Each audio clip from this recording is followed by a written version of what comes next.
Nearly 2 weeks after a blaze tore through parts of a North York building. This is just part of the damage at 235 Gosford Boulevard. From cracked windows, scorched railings and concrete.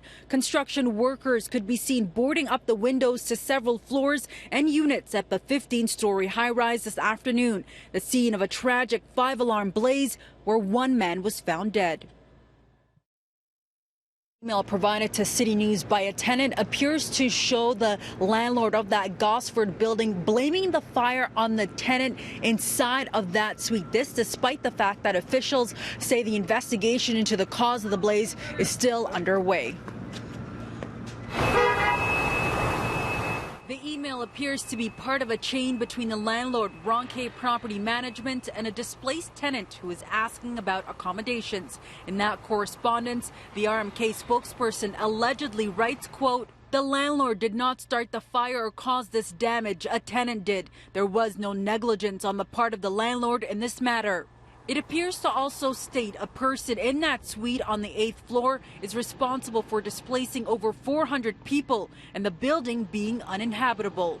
Last week, officials concluded that the blaze started on the 8th floor. Toronto Fire and the Ontario Fire Marshal's Office tell City News an investigation into the circumstances of the blaze is still underway, not commenting on the email from management. We sent part of the tenant's exchange to several people at RMK, including the person who appears to have sent that email. The only response we got was to check Facebook, with no comment on the validity of the email and the claims made.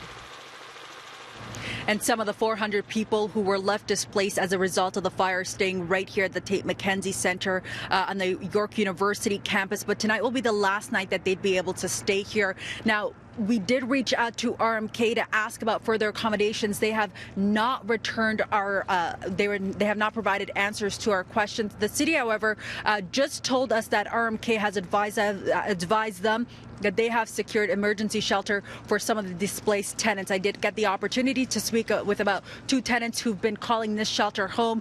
They have yet to tell me whether or not the landlord has reached out to them.